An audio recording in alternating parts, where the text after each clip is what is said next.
Hey there, friends, and welcome back to another soul-stirring episode of Christian Authors with Marilyn Jeanne Designs. I'm your host, Gina Stockdahl, homeschooling mom, nonprofit CEO, and daughter of the King, and I'm so glad that you're joined us today. If you've ever wrestled with finding purpose in a high-achieving world, or if you've ever wondered how faith and fulfillment intersect, maybe you've even needed a holy reminder that your pain has a purpose, then today's episode is going to be for you. Joining me today is Jayme Shiarla, author, coach, speaker, CrossFit lover, coffee enthusiast, and bold woman of faith. She's on a mission to empower high-achieving professionals to live with intention, joy, and a whole lot of Jesus. Her book is called Beyond the Words, 123 Quotes to Inspire Action and Growth. And it has touched lives far beyond the page. And today we get to hear the story behind it all. Jayme, welcome to the show. Gina, thank you so much for having me. I am so excited for this conversation. Me too. It's going to be great. For those of the listeners who may not be, who know who you are yet, can you tell us a little bit about who you are and what you do? Yes. So I am an executive wellness coach and neuro-linguistic programming practitioner. So essentially, I work with high achievers who, by the world standard, have everything that should make them feel happy and fulfilled and successful, but something still just needs to be missing. Sure. So that's kind of where I get to come in, and whether it's that they just feel like it didn't end up feeling as good as what they thought it was going to, or they've lost themselves along the way, they've burnt out, they just feel very lonely and disconnected from the world closest to them and around them. Those the people that I work with, men and women both, and I coach them one-on-one all around the world. I also do speaking events and workshops on the same subject. That's impressive. Thank you. Previously when we spoke, you described yourself as someone who empowers high-achieving professionals to find fulfillment. What does true fulfillment mean to you in like a faith-based context?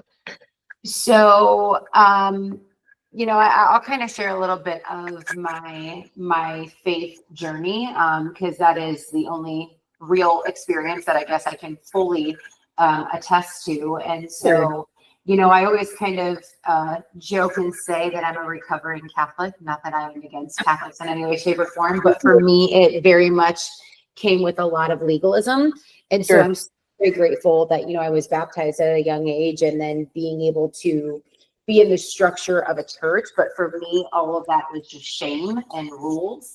And so I actually had a relationship with God. And so kind of tied to that with a lot of different diverse forms of adversity that I've experienced personally and professionally in my life, which if we get into that, I'm more than happy to as well. But at least just to answer your question, I tried doing what the world said would make quote unquote happy. I poured all of my energy into trying to do everything for everybody else. I tried hustling my booty off to achieve these goals. And every time that I hit a goal, it was like, why didn't that feel as good as what I thought it was going to? And I was chasing the next fix. And then all of a sudden it was because the location that I was in. So I would up and I would move to a new location, and the high of that would last for a little bit, only until it wore off. And even in relationships, it's like, oh, if I'm with this type of person and this all works out, then I'll finally be happy. And so I was constantly chasing this end goal that just never actually filled me. And so it wasn't until, walking away from my faith a few different times and then kind of being broken and taken to my knees where I had no choice but to surrender. And then starting truly to develop a relationship with God, rather than just seeing him as a rule. That was kind of when everything shifted, and the freedom that came from that, the fulfillment and joy that started to happen on a regular basis, and just the reliance on him instead of expecting something of this world to fill a part of my heart that just, it's not possible to do. So for me, I personally don't believe that true fulfillment can even happen without a relationship with Jesus. I love that. And total side note, I was also baptized Catholic, but I am now a practicing Methodist. So, so there you go. And yeah, like you said, nothing against Catholics is totally fine, but not everybody is meant to be the same thing. And so I absolutely love what you said, because it's kind of similar to a journey that I had as far as, being an entrepreneur and finding what fulfillment meant. Um, it's not always about money or accolades or anything like that. And I love that that is your testimony as well. And so I am curious how your relationship with God ended up shaping your journey into like wellness coaching and then eventually authorship. Yeah. So, I guess this is where I'll kind of dive a little bit more into my story. Sure. So kind of came from a broken home. My parents got divorced when I was 5. And, Okay. they were doing the best they could with the situation, right? Divorce Mhm. isn't fun for anybody if that's the decision it gets to. But because of that, unfortunately, it was almost more of how I perceived that anger and alcohol is what kind of raised me. And so everything was always super chaotic, and I knew chaos better than what I knew calm. And so when things were calm, that's really when anxiety would happen. I Mm. started experiencing death at a really young age as well. Like I lost my grandfather to leukemia while the divorce was happening. This is such a random part of my story, but it's just so prominent at the same time. Also, while I was 5, like there was one day I couldn't even make it to school because the semi driver like tipped over in front of our driveway, and he was just Oh my beat God. out from underneath the semi, and I couldn't go to school that day. And so that was kind of what started the trajectory of just chaos and grief and not really knowing where I fit in the world, Yeah. and even just being really confused on relationship and love. And so, fast forward to even when I was in 8th grade, and this was especially before like the big, mental health boom that was able to take place on technology. But my mom was like, Ooh. Jayme, you're just angry all the time. And so she took me to the doctor and they diagnosed me as depressed. And in a 6-month time span, they tried me on like 4 different antidepressants, like a walking science experiment. And during this time, lost a second cousin who was in his 50s. To suicide the day after they actually increased the dosage to his medication. He hung himself. And so then Gosh. fast forwarding to 16, 2 of my best friends died in a car accident on the same day. And the town I grew up in was really, really small. And Sure. so the same priest oversaw multiple parishes. And so I literally had to leave one funeral early to get to the next, and had to like literally go in both of the churches that I would be attending a normal Sunday mass and hear the songs that I would hear, like I heard that same thing at the funeral and stuff. And so I walked away, and from the church, that was the first time my mom stopped forcing me to go. I pulled myself cold turkey off my antidepressants and didn't tell anybody. And then swore I would never be with a man like my father, and ended up dating the teenage version. And it ended up being a very super abusive relationships, drugs, alcohol. I attempted to end my life on multiple occasions. There was physical abuse, emotional abuse. During this time, I lost friends to murder, suicide, overdose, car accidents, family members to cancer. I was bouncing around between all different types of career, drinking, drugs, eating disorders. The gym was my vice, work was my vice, all of these things. And took me to a burnout at the age of 25. And I was put on bed rest for an entire week with a massive kidney infection. And so that was one of my many come to Jesus moments where I'm like, okay, what I'm doing isn't working. And I was just running from myself and my demons, and quite literally running away from God as well. And so it was like, oh, when I needed, I'd throw up a prayer like, hey, help me out, this sucks. Or, because I knew to go to church on a Sunday, I would just go through the motions, but I didn't know what any of it meant. Or anything like that. And so even at the age of 26, I was raped. And so there was just a whole lot of different things that kind of unfolded. But nonetheless, God clearly had a bigger plan despite all of that happening. And so do I think that God had that as the plan to happen? No, because we have free will. And so I think very much I was just running from him, but he protected all of it and still was able to glorify everything in the decisions that I had made it. But what is crazy is, to bring this full circle, is that fortunately, but unfortunately, I have experienced a whole lot of life in a lot of different ways. And I didn't even share with you guys my professional side of different careers and things that I did all within that time span as well. But Yeah. it gave me so much experience, and it forced me to have no choice but to just go to him and start spending time and developing a relationship and trusting in him. And so through that, because I've never been married, I don't have any kids. Okay. I had a lot of time of just isolation to have to do nothing but face my own demons. And in that journey, and with the help of God, is how I was able to kind of keep pushing through. And then I just kept trying to train the good muscles, because luckily I had a sports background. And so I decided to start treating my brain just like it was a muscle in the gym. And if I want it to get better, I have to practice and show up even when I don't want to. And this kind of then all takes it full circle to the book, which is, I actually wrote it back in 2021 and didn't publish it until about a week and a half ago. But quotes were kind of the only thing that got me through, because I didn't have people that were relying on me per se, in the sense of like, I didn't have like mouths to feed or like, you know, someone to necessarily care for. So it was really hard to find ways to keep going. And so quotes were always the thing. And I remember even multiple times where like I just had sticky notes scattered across my house, and I would just grab one and look at it, and I would just cry and be like, okay, this is what I have to lean into today. And so in this journey of overcoming all of this type of stuff, plus just me having a love for psychology and the way the brain works, that was kind of what inspired the whole coaching aspect. And then the book, like I said, I wrote it back in 2021. And what I decided to do is I'm like, if this could help me so much, which I actually had created a Facebook group, and every single day at 4 o'clock in the morning when I would get up, I would share a quote with other people, because that's also kind of what helped hold me accountable, because I was like, I bet there's somebody else that's struggling too. And so I need to do this for them. I still was in denial of doing it for myself, you know? Yeah. And so I decided to just conglomerate it all into one book. And so I narrowed it down to 123 of the quotes that quite literally saved my life. Obviously, in addition to God used those to do that.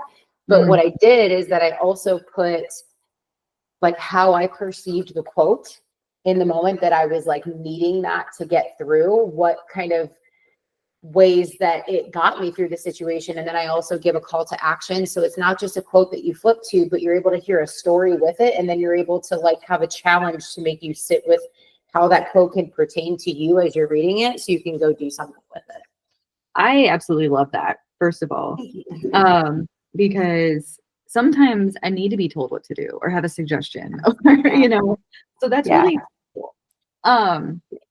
So you had mentioned, you know, keeping God first, and that, you know, God was the one that kind of drew you to writing the book.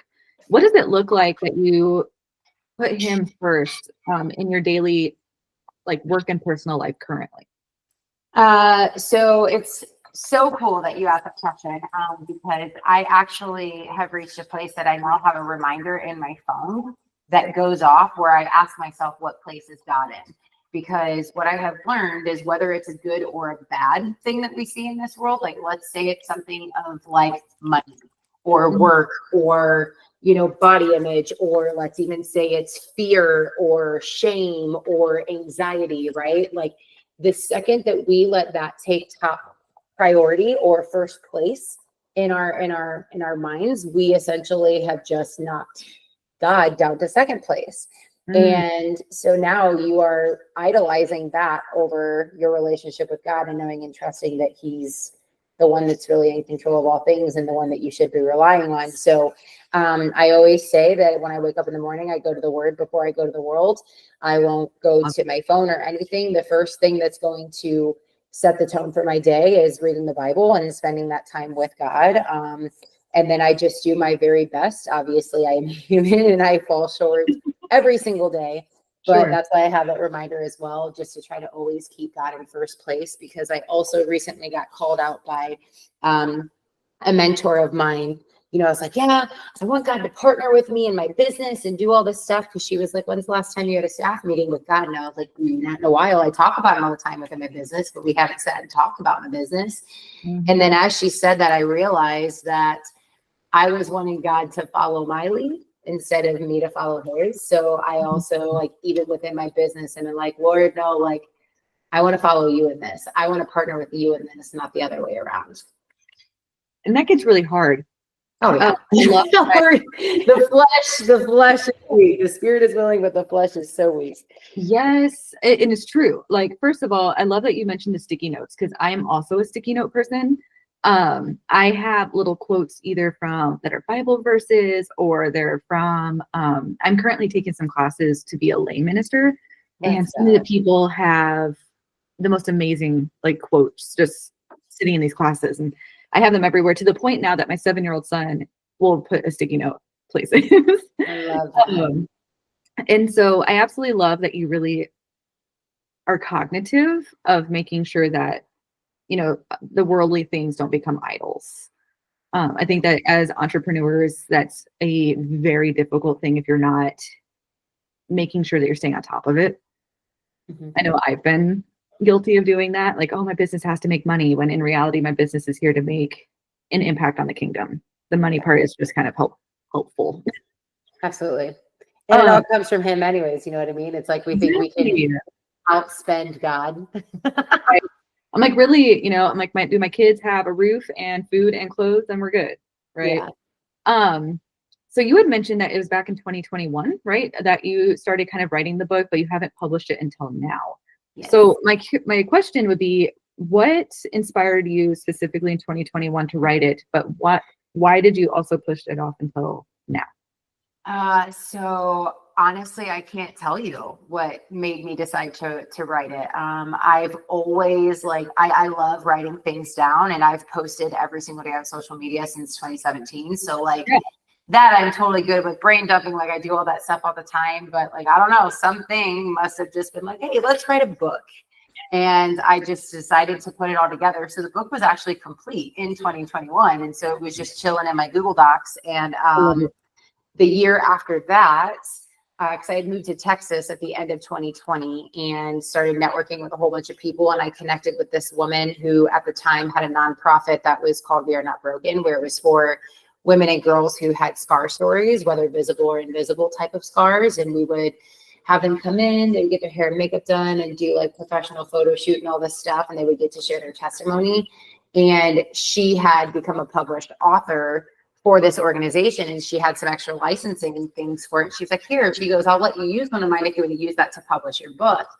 And then I was going to do it. And then she got diagnosed with breast cancer. And I was like, yeah, that's just not the thing. I'm not going to ask on that during all of this going on. Right. And so, yeah, so the year goes by, she's cancer free and everything now. So that's amazing. And, but yeah, then toward the end of that, the organization kind of ended up just dissolving. And so I was like, oh, see, it's just not the time. And then I just kept saying I was going to do it. And even all of 2024, I was like, yeah, that maybe be a thing. But then life just kind of kept happening. And then it was actually really cool because in January of this year, a very, very dear friend of mine who I've been getting closer and closer with, strong sister in Christ, I was doing a 21-day fast through my church.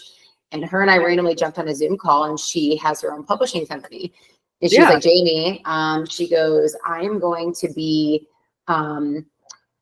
launching an Austin Christian women's retreat, and I want you to be my keynote. And she goes, I will help you write a book so we can use that as PR to build up to it. And I was like, well, fun fact, I already wrote one. She goes, why did you never told me that? And I was like, I don't know. So I have to give all credit to her because she was the one that nudged me to do it. So yeah, that's how that all happened. To me, that sounds like a major God thing. Oh, 1,000%. And the irony that I was in the middle of the fast when it happened, such a God thing. Yeah. It's amazing because you're like, well, I don't know what prompted me. Man, the Holy Spirit has a way, like, hey, we're going to take this direction now. And you're like, oh, and you just kind of have to prepare yourself for an off-road trip, right? Well, yeah. And then it's like, oh, wait, you're still going to keep denying me. Let me just use the Holy Spirit to speak through somebody else then. Yeah. God will always outpower us if it's necessary, You're not allowed to ignore him, no. Yes. I have plenty of times that's happened. And yes. One of my questions now is so you have 123 quotes. Two things. Actually, it's a two-part question. A, why the number 123? And B, can you tell me which one is your favorite? Cool. Okay. So people ask me this all the time. Why 123? Well, fun fact, I don't know how to describe it. this weird little quirk I have that I don't like doing things in zeros or fives. For instance, I even wake up at 4:03 every single day. So when I wrote this book, I'm like, no matter what, it's not going to be like 125. And so initially I was going to do one for every single day of the year, but I was like, no, because that's going to be a huge freaking book if I'm still like talking about it in between each one, because the left side of every page is the quote and the right side is always the explanation and the challenge or call to action. So I was like, okay. And so I had wrote it, and I think I was sitting at 118 or 117 back in 2021. And so when I like picked it back up to like revamp it and everything, when I looked at it at the beginning of this year, there was a couple of like ones that I wanted to add. And so I was like, okay, there's still more that I want to, but I have to stop. Otherwise I'm going to keep going. So the fact that it wasn't a 0 and it wasn't a 5, 123 kind of worked for me. And I was like, I like 3. So I guess cool. We'll just go with that. So that's why on that. And my favorite quote that is so hard, because I like speaking quotes all day, every day. Sure. But I think probably the one, because there's like scriptures and stuff like that are some of the quote unquote, quotes that are in there as well. And I have a couple what I call Jaymeisms, ones that I came up with of my own that got me through things, right? But I would say probably the one that I think would, I don't know if I can say it's my favorite, but it's the one that I reference most often, is we need water to survive, but water can also kill us. Too much of anything is going to be a problem, right? Like whether it's that, like you obviously can't work 24/7 and you also can't rest 24/7. Like you can't be happy 100% of the time, just like it's also not healthy to be sad 100% of the time. Like there's just always a balance that has to be had, even with something that you need. And even if we go more like from the biblical side, like, yeah, you it's amazing if you would want to spend 100% of your day praying, but that's not, you can't do that either, because you have to go out and like disciple and you have to go do something. So you can't, even when it comes to anything related to God, like you can't just spend 100% of the time sitting doing one thing. You have to keep it balanced. Right. It's not realistic. Yeah. Well, and then again, it's not healthy, right? Right. I love that. It's very true. I get that a lot, because like I homeschool, I work from home, and people are like, well, how do you do it all? I'm like, I don't do it all, guys. Like I have specific times that I do certain things. Yeah. So I'm going to take it back just a little bit, because I want to really kind of dive deep into how God turned your pain into purpose, because I think this is just me. I think we don't, as Christians, are not transparent enough about how God does this. I think that's why a lot of people think that, being a Christian, oh, it's so easy. They're going to be happy. It's going to be great. Our journeys are not meant to be 100% like, hunky dory. And so you had mentioned earlier that even during like a time when you attempted to end your life, that God protected you. And I was wondering if you'd be willing to share just a little bit about that story, but mainly like, how did God turn, that you have to have a really deep sense of pain for that. And so how did he take that pain and turn it into the purpose that you have today? Yeah, absolutely. Before I dive into that part, I do want to also just mention something that you talked about. First of all, like nowhere in the Bible does it say that God promised us an easy or a happy life. He just promised it would be good. And I think it's also too, like even Jesus was rejected, right? Like, so naturally as Christians, like people are going to reject us as well. And just because like you are given the gift of eternity, that someday everything is going to be 100% healed and joyful and like free of all of that. But while we are still on this earth, like we are going to still experience chaos and hardship. And I will tell you, like, there are so many times where I'm like, God, like I literally have walked away. Like I am completely 100% sober. I am, still potentially, trying to find a husband someday. And I made the decision that I will not have sex with them or move in with them until I would get married. And there's so many times that I would love to say some really crappy things to people, and I have to bite my tongue. And so it's hard.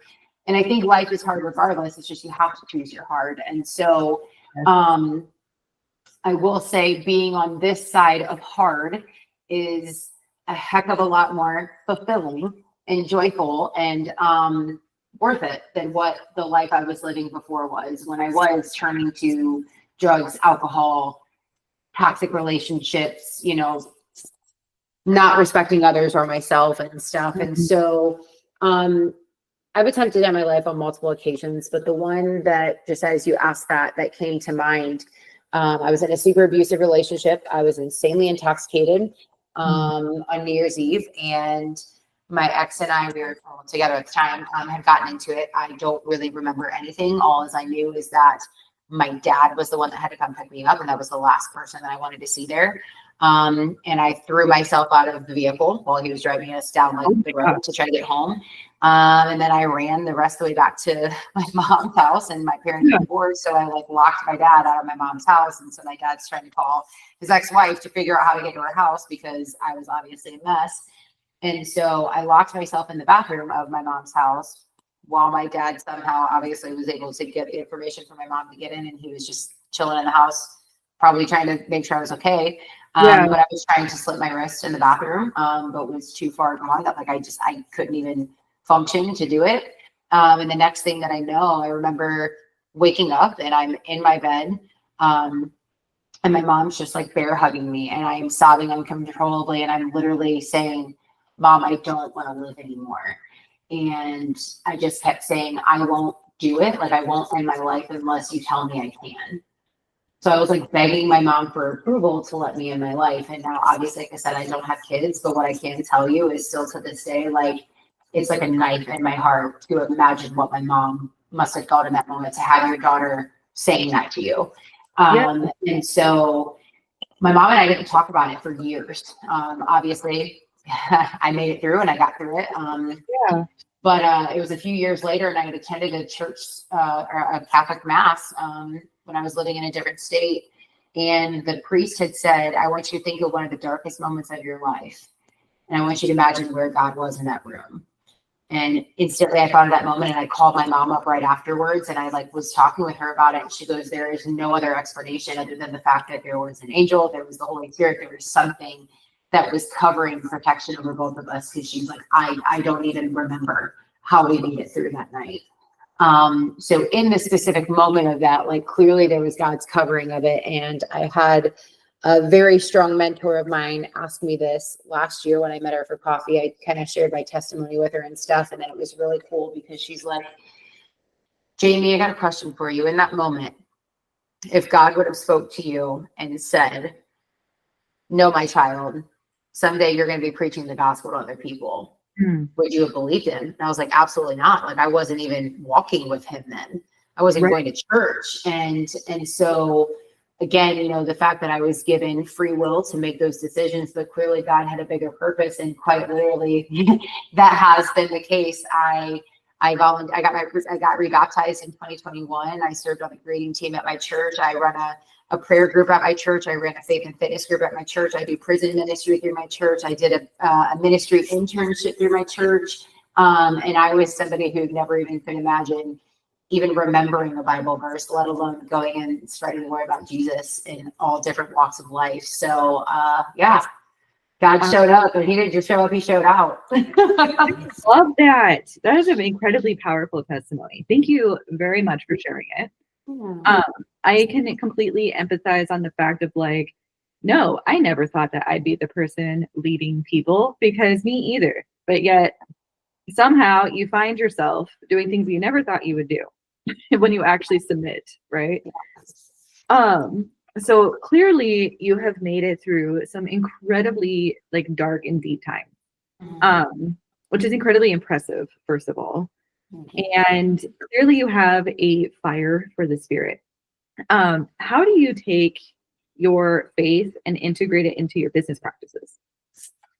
Well, first of all, thank you for the amazing compliment. I very much appreciate that. It's really cool, actually.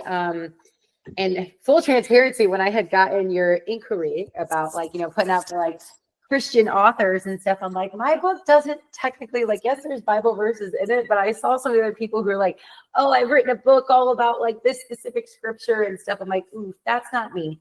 Because even within my coaching business, like it is very evident. I glorify God every single day, whether it's a shirt that I'm wearing, talking about him, sharing testimony, whatever, praying over people. Like I will always like make sure God is brought up in conversation. However, in my branding as a coach, you will not see that I am a Christian coach. Sure.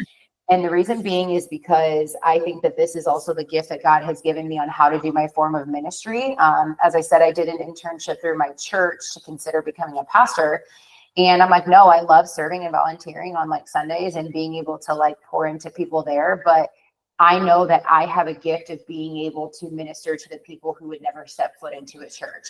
And so again, connecting all these dots, like I still very much have so much respect for the Catholic faith, like the Easter Vigil Mass. I was just there on Easter. It's my favorite Mass of the entire year. But for me, that experience, I felt like the book was getting thrown at me and like somebody would speak scripture in a form of shame against me. And so I will never do that to another person. And so that's why I would never want to lead with the fact that I'm a Christian coach. And my analogy on this is because it's like, if somebody tells you like, oh, well, I'm humble. No, you're not. You're not because if you have to tell me you're humble, you're really not. Like that's contradicting the fact that you're humble. And so sometimes I kind of feel that way about being a Christian. Like I shouldn't have to lead with the fact that I'm a Christian.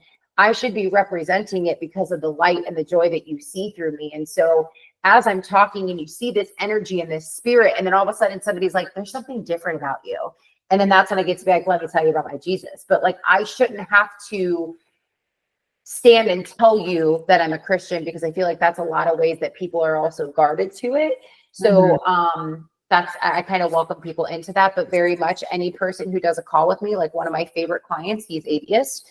And he's, oh my gosh, like he cries on my calls all the time. I love him dearly. And we have been through some tough stuff together with all of that. And still, like, no matter what, like I don't force it on him. I'm like, if he ever wants to have a conversation, we talk about it.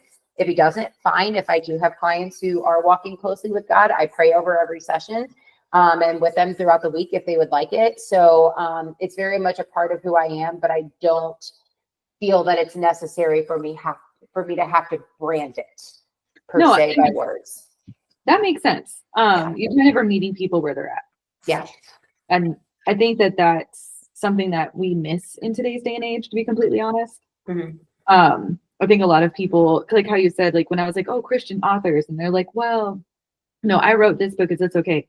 I'm like, I was even telling my husband this yesterday. I'm like, I need to rephrase that the next time I make a post or like I send an inquiry out to people to be a guest. I'm like, really what it is like, are you a Christian? Yes. Have you written a book? Yes. Okay, let's talk about it. Yeah. Right. It doesn't have to be, rainbows and butterflies and devotionals all the time, because that's unrealistic for one. And two, I think like even with different quotes and things, that's helpful. You don't have to have everything be that way all the time. And I love that you're willing to meet people with where they're at in their lives. Absolutely. Beautiful.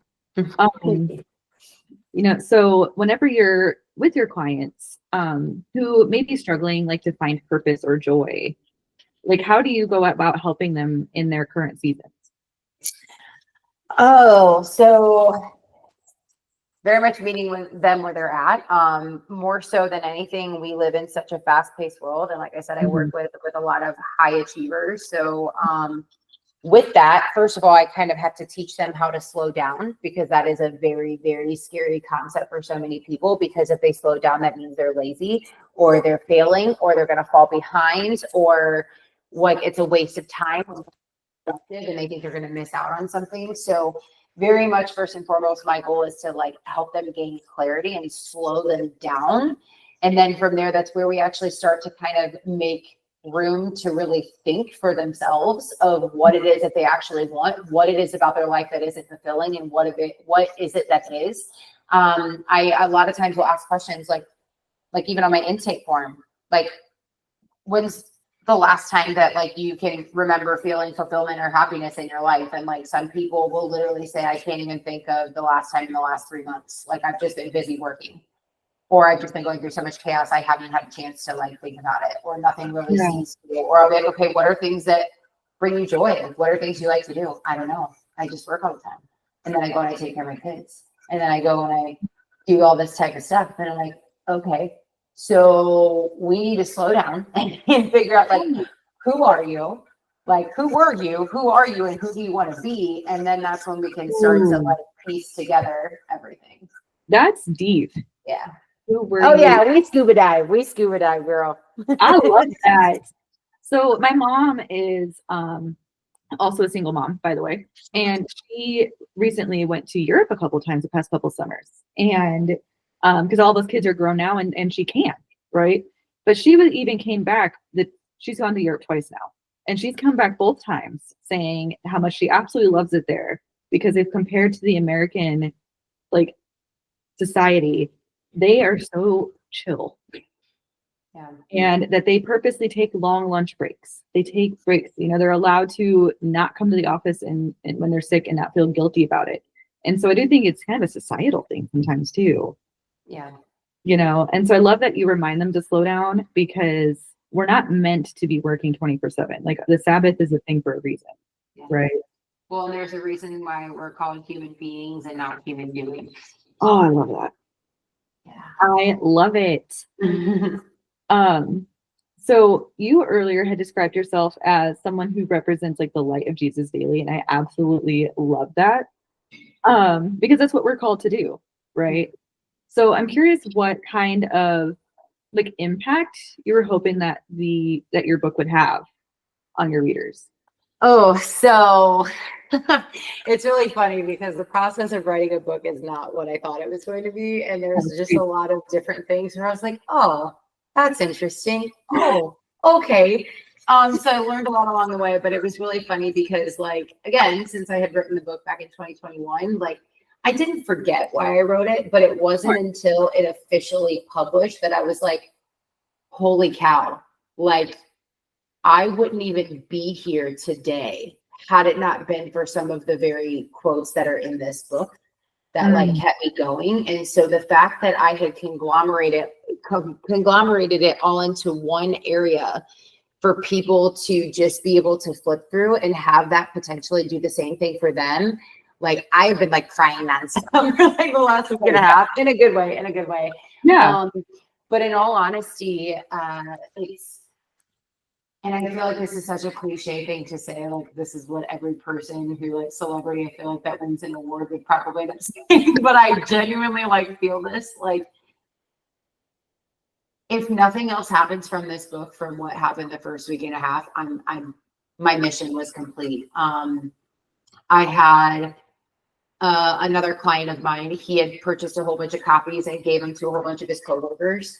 And also had given it to his grandmother, and his grandmother was like, please tell her thank you because there's this quote and it made my day. And then I had another client of mine, she had come to me just to kind of for like some confidence stuff and some clarity around her business. And after we'd finished working together, the month after that, her husband was diagnosed with stage 4 cancer. And she goes, Jayme, I had no idea that working with you was actually equipping me for what I was about to be enduring with all this with my husband. And so it's been almost 2 years now, and he's still here, but I mean, again, stage 4. And so he's just constantly going through chemo and radiation. And she took a picture with the book open, and he's in the background, and she's sitting with him during his chemo appointment. And she's like, your book is encouraging more than you know right now. So little things like that, that it's making an impact when somebody just flips to a page and it is inspiring them. If that continues to happen, great. If it doesn't, it has already done it for some really, really amazing people. So honestly, hearing that, like just that one picture would be oh girl, I'm like, I have chills just even as I'm imagining it right now. Yeah, like, you know, this is why I do this, you know. I love that. And it's hard to kind of put yourself out there like that too, because like, you know, society can be kind of crazy. So whenever you write a book and you put yourself out there, it can be scary. So when you receive such profound feedback like that, I can only imagine how that felt. Yeah, it was overwhelming, but so good. So I want to know about you just a little bit outside of coaching, outside of speaking, outside of writing. You had told me that you love CrossFit and coffee, me too, by the way, and being like a hype woman. So how do these kind of passions keep you grounded and joyful whenever life kind of gets difficult? So it's really funny because although I was a very depressed individual, and there was a lot of darkness that I felt that was around me, I have always been this person that just has a ridiculous amount of energy. As I said, I get up at 4:03, and even before I'm drinking my coffee, it's like, who's up? I am. Let's go. Like, I thrive in the mornings. I love them so much. I love music. I love dancing. Like, I love hyping other people up. And I think it was also just from, again, the chaos that I was in, that like I knew how it felt to not feel that way. So I wanted to always do that for other people. I was a cheerleader growing up and like all that type of stuff. So just like high energy has always just been a part of who I am. And it was actually really cool when I wasn't walking very close with God. This friend of mine, she talked me into going to this like Christian women's retreat with her. And at that point, I had never really done much at like a non-denominational church before, but it was like this whole entire weekend we had to stay in like these cabins and stuff. And they just kept raving about this experience of like going and doing this guided meditation in a chapel. And I had no idea, but something just kept pulling me to do it. And I was in a really, really dark space, in and out of my toxic relationship. And that's all I cared to do. Like, I didn't do any of the other activities. I just like booked it straight for that chapel when it was available. And I walked in and met with a girl, and the girl was talking to me about forgiveness. My eyes were closed. I'm sobbing uncontrollably. I'm like forgiving all these people. And then she was like, who else? Who else? Who else? And I was like, I don't know. And I was like getting angry. And she's like kind of nudged like about, forgiving myself. And I was like, absolutely not. And she's like, why? I was like, how could I ask God for forgiveness when already he's done so much, like knowing that he died on a cross and I've literally just went and been a terrible human. Like, how could I ask him to forgive me after all of that? And so she took me to this, like, maybe like imagine like Jesus. And I imagine I was the woman at the well. I didn't even know that scripture, but I imagine I was sitting at the well of Jesus, and she kept trying to get me to like give him my like all the things I needed forgiveness for, and I couldn't do it. And so I just pulled my hands back and they just shattered at my feet. And then right after that, she was like, okay, the last part of this is, she goes, Jayme, isn't the name God has for you, like that's your earthly name. And she goes, the first thing that comes to your mind, that's God's name for you. And so with my eyes closed and I'm sobbing uncontrollably, like snot coming out of my nose, and all of a sudden I just started giggling and I just said sunshine. And all of a sudden I felt this like awkward silence and this like tension. And so like, I kind of like squinted and opened up my one eye, and the girl started sobbing. And I was like, what? She goes, that was the first thing that popped into my mind when you walked in, even before I knew that you were the person I was going to be doing this with. And so long story long, the reason why I share all of that is because I think just naturally, like there's so many random people in my life. I know that's kind of like a pet name, but the most random people will just come up to me and call me sunshine. And I'm like, okay, God, I see you. Like, it's just like a little God wink. And so I just think that that's also one very specific area that God has gifted me, is to just be this like crazy, bright, high energy person to just encourage other people. And so now that I fully have experienced the fulfillment that only God can give, I feel like my ability to spread that genuine joy that he promises us, that's what I get to go give other people. That's amazing. Thank you. I love your stories are so fun. This is fun. Well, thank you. Like, they're long stories, so thanks for listening. I mean, like I have my own story of, how I got to be walking as closely with Jesus as I am now. And it's just nice to know that other people are experiencing it also. So I love listening to these stories. And one thing for me, like when I first started kind of really deep diving into the Bible and kind of deep diving into like biblical leadership, I absolutely love the book of Isaiah for myself. And so I'm curious, like, do you have like a specific book of the Bible or like a Bible verse that speaks to you whenever you either are preparing for coaching or preparing for writing, or like anything that kind of jumps out for you as you prepare to help lead other people? So I think it depends like on the season Mhm. that I'm in, because there's a lot of times where like I feel like I relate to David. So like, Mm. dude, he was bipolar. Like he had a heart for God, and he was just like mentally like a warrior. But like if you listen through like what all he wrote in Psalms, where it's like one moment he's rejoicing and then he's like, my bones are super brittle and I'm just evaporating away. And then obviously he's like, but praise the Lord, right? And I'm like, Right. okay, so like I feel like that's one that I related to a lot for many times. There was a season I even recently went through where I felt like Joseph, Mhm. that I was like going and I was pouring and I was giving to like every person around me. And I felt like I was Joseph in prison, where he interprets the dream for the chef and like the musician or whatever and stuff. And he's like, Yeah. hey, just remember me when you get out. And they forgot about him. And so a lot of times I always like felt that I was forgotten. I was like, no, the time of remembrance is coming. It's coming. So that's, I guess, another storyline that sits with me. But this one is also in the book, and it very much ties into the quote that I told you that I believe would be marked as one of my favorite quotes. It is Ecclesiastes chapter 3. Mm. Um, and I won't like obviously read the whole thing, but it's for everything there is a time.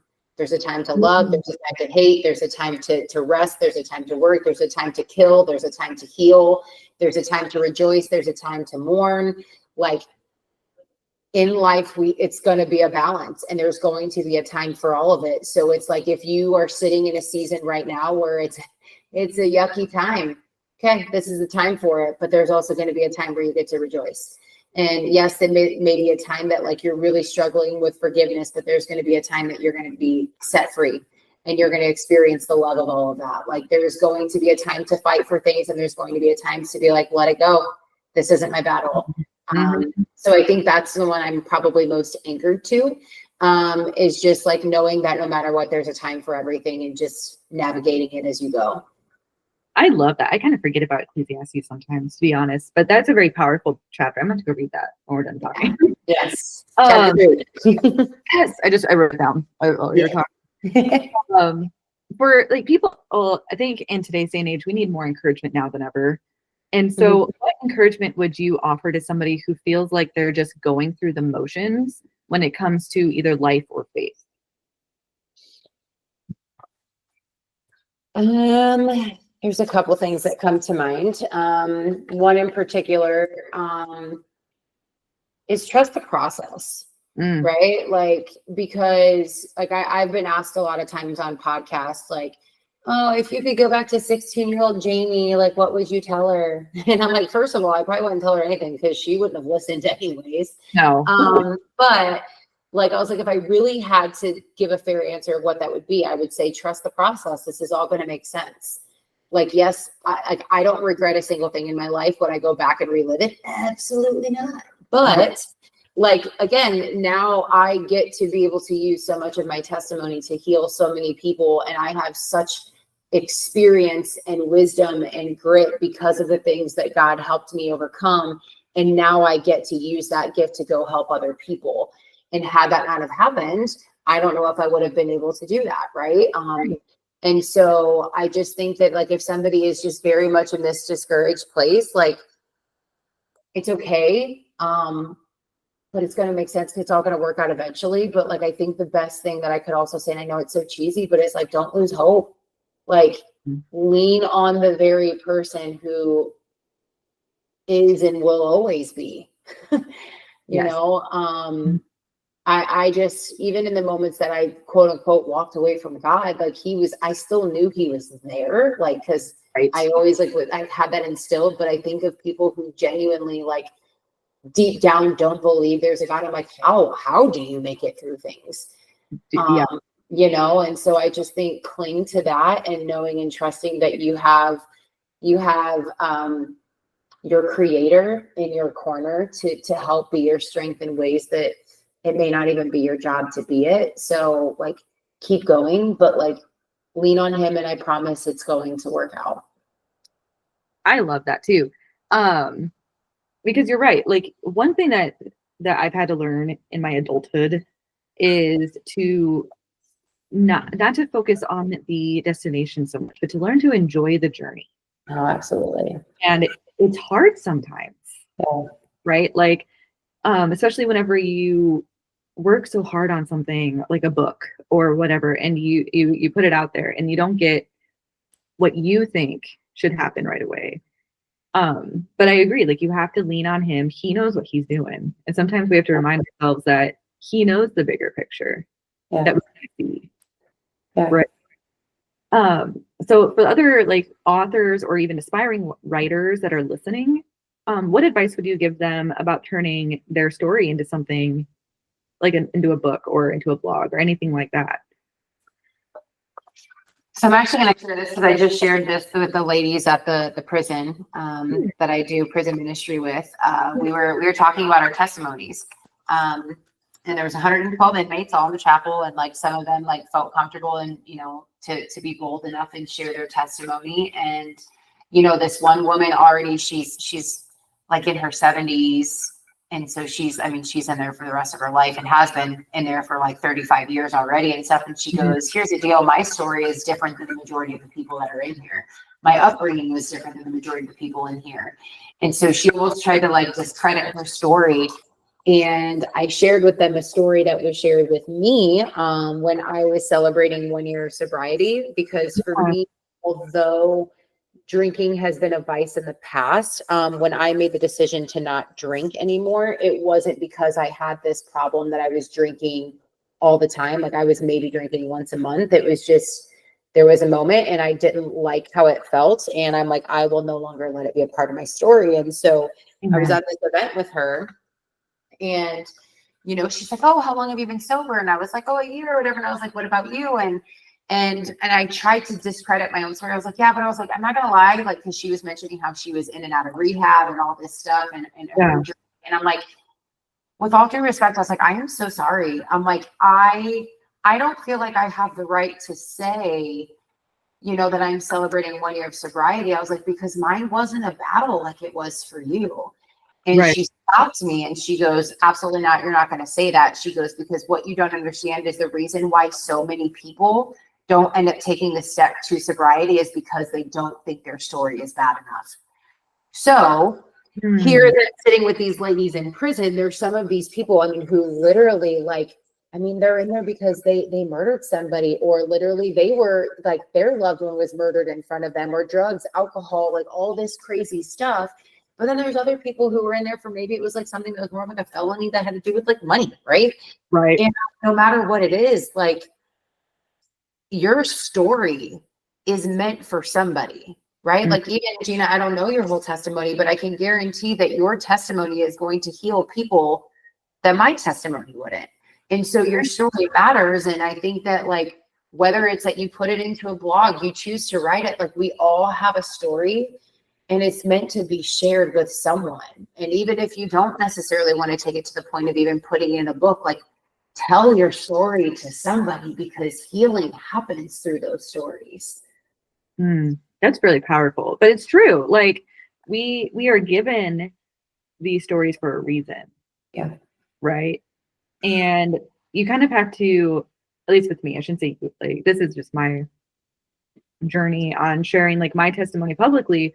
Like you have to understand that no, your story is not for everybody. But even if it's for just one person out there, then it's worth sharing. Absolutely. So I'm really excited to grab a copy of your book. But for the people who are listening, where can they grab your book or connect with you online?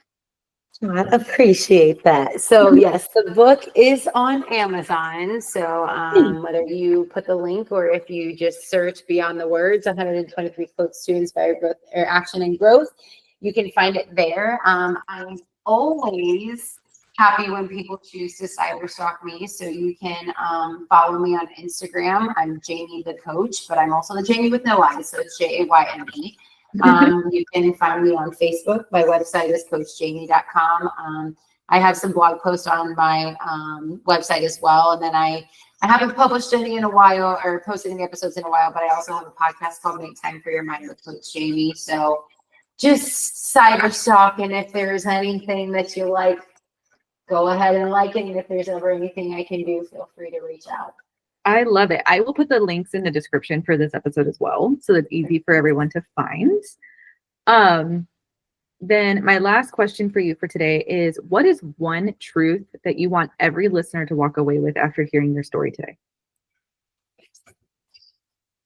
Ooh, I might get emotional. Good thing this is just audio. I'm sorry. No, do not apologize. This is good. I'm a sucker for sentimental tear jerkers. That's where change happens. Yeah, that's true. The first thing that popped into my brain when you said that, so that's why I'm gonna go with, because I could think of it and think of like four, but you told me just one. God's not done. No matter where you're at as you're listening to this, no matter what thing is happening that you feel like is never going to end, or it's never going to get better, or that like you don't carry purpose, or you just, whatever it may be, like there's a reason you were woken up today, which means he's not done with you. And so if that's the case, lean into him and find out what that is, why that is. What is he using you for? What are you willing to surrender to him to let him use you? Because he's not done with you yet. I love that. And I think that's going to go on my next sticky note. Yay. Or my wall of sticky notes. Jayme, thank you so much for showing up with vulnerability and strength and kind of hope that only comes from walking with Jesus through the fire. Your story is reminding us that we serve a God who redeems what the enemy meant for harm, and who calls us to rise and speak and live with bold faith. To all of our listeners, if your heart was stirred today, don't let it stop here. Share this episode with someone who needs to hear it. Write down the truth that stood out to you. Let it take root, and most of all, keep pressing into the one who never wastes a single chapter of your story. Go ahead and grab Jayme's book, Beyond the Words, 123 Quotes to Inspire Action and Growth. I will have the link in the description. And also, please don't forget to subscribe so you never miss an episode of Christian Authors with Marilyn Jeanne Designs. Until next time, I'm Gina Stockdahl, and I believe in the power of a story told in truth and soaked in grace. Keep writing with purpose and keep glorifying God in every word.